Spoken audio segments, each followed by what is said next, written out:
ne respecte pas la Constitution, on va y toucher. Nous sommes d'accord, nous tous ici, et personne ne l'ignore, qu'un poste de sénateur, une voix aux élections sénatoriales, c'est négocié jusqu'à 150 000 $. 164 et 176. Et là, précisé qu'un ancien Premier ministre qui a exercé ne peut pas être jugé par la Cour constitutionnelle après l'exercice de ses fonctions, alors que les infractions qu'il aura commises à l'exercice de ses fonctions sont exactement des infractions qualifiées comme infractions politiques qui sont de la seule compétence de la Cour constitutionnelle. Et donc, la Cour a consacré l'impunité d'une des choses pour lesquelles nous avons effectivement accepté de doter de cette constitution. Aujourd'hui, d'être censuré par le gouvernement central. Et conséquence, nous sommes obligés de toucher à un article sanctuarisé. C'est lui qui a empêché que l'on réduise les pouvoirs de province et des entités territoriales décentralisées. Professeur Trésor, le pouvoir est réduit ici. Je n'ai pas dit qu'on modifie, qu'on réduise. On a réduit le pouvoir de l'Assemblée provinciale, son monopole qu'il avait à désigner et à démettre le gouverneur. Et donc, on a modifié l'article 220 de la Constitution. Alors, je commence par la préoccupation du professeur Trésor. Effectivement, en parlant ici, je savais que dans la salle, quelqu'un s'est révélé avec une telle interprétation de mon propos, ce que je n'ai pas dit. Ce qui vous est commun, moi je suis un sociologue, je suis rigoureux aussi dans l'emploi du langage de l'utilisation de la méthodologie de débat. Je n'ai pas dit que la Constitution interdit la modification des articles sur les droits de l'homme.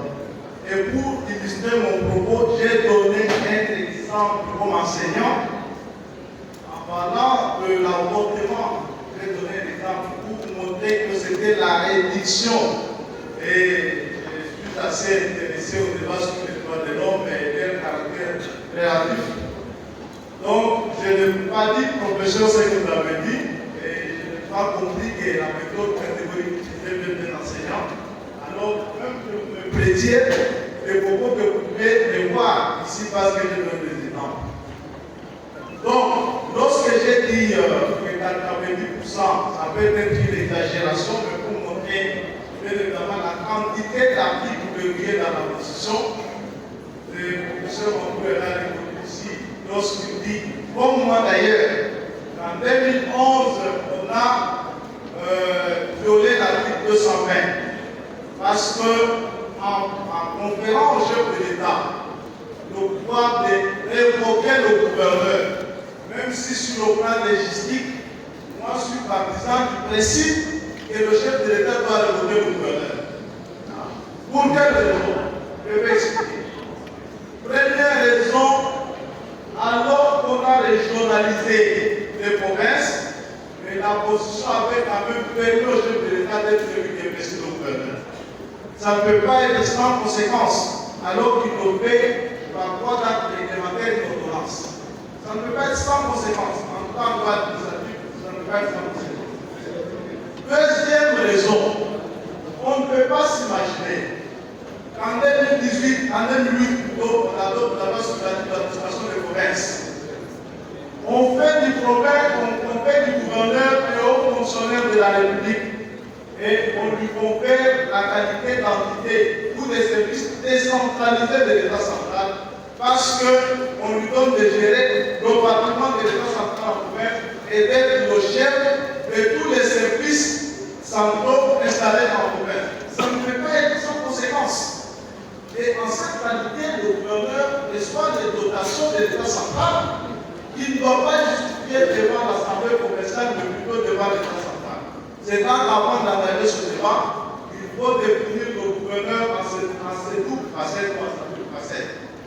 D'abord, il est l'élu provincial parce qu'il était appelé à gérer le patrimoine exclusif et une partie du patrimoine concurrent de l'État provincial.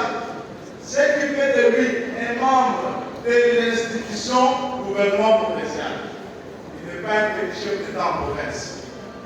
La deuxième facette, c'est son haut fonctionnaire. Parce que là, ce n'est pas le gouverneur agissant comme gouvernement provincial, c'est le gouverneur agissant comme individu ayant reçu le mandat de l'État central de gérer une partie de son patrimoine en province. Et cela, je dis bien, ça doit avoir des conséquences, la possibilité d'être censuré par le gouvernement central. Et conséquence, nous sommes obligés de toucher à un article sanctuarisé. C'est lui qui a empêché que l'on réduise les pouvoirs de province et des entités territoriales décentralisées. Professeur Trésor, le pouvoir est réduit ici, je n'ai pas dit qu'on modifie, qu'on réduise. On a réduit le pouvoir de l'Assemblée provinciale, son monopole qu'il avait à désigner et à démettre le gouverneur. Et donc, on a modifié l'article 220 de la Constitution. Je crois que ça fait un débat. Sur cette question précise, le droit, nous l'avons appris ensemble. On nous a dit aussi qu'il n'était que ce que le juge en dit. Parce que, dire qu'on peut modifier la Constitution, on peut changer la Constitution parce que les hommes ont violé la Constitution, ce n'est pas du tout vrai. Je vais vous donner le premier exemple de province ici, on peut en donner d'autres. Peut même aller jusqu'à lui. Mais ici, c'est de dire, par exemple, la durée et le nombre de mandats du président de la République. On en a déjà connu une modification, parce qu'en 2016, nous n'avons pas eu d'élections et que nous avons eu un forum extra-constitutionnel qui a modifié la durée du mandat du président de la République et lui a ajouté 2 ans. Il a continué de poser des actes de disposition comme président de la République. Mais comme si ça ne suffit pas, la Cour constitutionnelle, qui est l'interprétativité de cette constitution, elle ajoute, lorsqu'il a terminé son mandat et que les élections ne sont pas respectées, sans déterminer les mobiles qui feraient qu'on n'organise pas les élections, le président reste en fonction jusqu'à l'installation effective du nouveau président élu. Et cette installation, la Cour n'a pas dit qu'elle intervient dans combien de temps, parce qu'on constate seulement que c'était dans le contexte de la non-organisation des élections.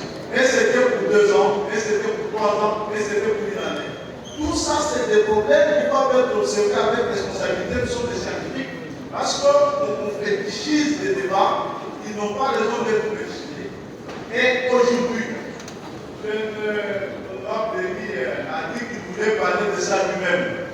Bien évidemment, en le prenant en illustration, je voulais exactement montrer que le vœu, ils sont parfois des liens de transmission de pouvoir par le chef de l'État ou le pouvoir au niveau du sommet. Il a proposé qu'on resserre la décentralisation, c'est-à-dire qu'on la transpose du secteur aujourd'hui au territoire. Avec raison, je partage ce vœu-là, parce que je ne vois pas le secteur après avoir une assiette capable d'assumer la décentralisation. Mais lorsqu'on le fait, c'est-à-dire qu'on retirera les pouvoirs du secteur pour les confier à une autre entité qui aujourd'hui n'est pas décentralisée et déconcentrée, c'est-à-dire qu'on va réduire les pouvoirs de l'entité décentralisée et donc on aura touché l'article 220. Ce n'est pas parce qu'on ne respecte pas la Constitution qu'on va y toucher. Nous sommes d'accord, nous tous ici, et personne n'ignore qu'un poste de sénateur, une voix aux élections sénatoriales, c'est négocié jusqu'à 150 000 $. Bon, c'est quelle démocratie? C'est quelle démocratie? Et lorsqu'on va par exemple dire, en tant que proposition, il faut que les sénateurs soient élus au suffrage universel direct, il y en a qui sont opposés au changement de la Constitution, mais qui vous disent, bon, il faut que le gouverneur soit élu au suffrage universel direct. On va le faire comment? Si on ne change pas la Constitution, parce que c'est la Constitution aussi verrouillée. Lorsque vous voudrez que le gouverneur soit élu au suffrage universel direct, c'est-à-dire que vous réduisez les pouvoirs de l'Assemblée provinciale. Et comment on peut le faire si on ne change pas la Constitution? Et ces articles, je vais les compter par centaines pour vous dire que le T120, il en verrouille autant, et que autant là, ce ne sont des articles qui protègent un fonctionnement harmonieux de nos institutions, surtout au niveau des activités de base. Et l'exemple du gouverneur que je vais te donner ici est élément. Qui organise les élections des sénateurs aujourd'hui? C'est la CENI, une institution du pouvoir central, mais qui régente le comportement d'une institution affranchie de toute collaboration institutionnelle avec le pouvoir central, l'Assemblée provinciale. C'est déjà un souci. Et on ne peut pas penser que cela est modifiable, alors que le modifier changerait exactement l'esprit de l'article 120, ça pose problème. Donc, la Cour constitutionnelle, ça c'est le cas de pourquoi nous sommes habitués. Moi, j'ai resté comme avocat dans la fameuse affaire Cameroun. La Cour a interprété audacieusement les articles 164 et 167. Elle a précisé qu'un ancien Premier ministre qui a exercé ne peut pas être jugé par la Cour constitutionnelle après l'exercice de ses fonctions, alors que les infractions qu'il aura commises à l'exercice de ses fonctions sont exactement des infractions qualifiées comme infractions politiques qui sont de la seule compétence de la Cour constitutionnelle. Et donc, la Cour a consacré l'impunité d'une des choses pour lesquelles nous avons effectivement accepté de doter de cette constitution. Aujourd'hui, c'est lui qui gérera le pays comme Premier ministre. Parce que Matata, on lui reproche d'avoir détourné 280 millions de dollars. C'est que moi je n'ai pas vérifié, il y a un dossier. Mais 280, 50, en quoi c'est différent de 1 milliard de dollars? En quoi c'est différent de 16 milliards? Ça signifie que le Premier ministre qui exercera, il peut puiser dans la tête de l'État comme il voudra bien et décider de démissionner, de devenir un ancien Premier ministre. On dit écoutez, il n'a pas de juge dans ce pays-là. Ça se dit par la Cour constitutionnelle. Et donc, on ne peut pas modifier ça parce que cette constitution c'est inutile. Les scientifiques ne peuvent pas réfléchir de cette manière-là. Lorsque vous prenez aujourd'hui, la Cour de cassation s'est prononcée dans l'affaire Matata. Et là, c'est dit la Cour constitutionnelle. On dit en interprétation. On dit la Constitution, elle n'est pas parmi les institutions, quand c'est dit la Cour constitutionnelle en interprétation. Mais qu'est-ce que la Cour constitutionnelle a dit? Elle a censuré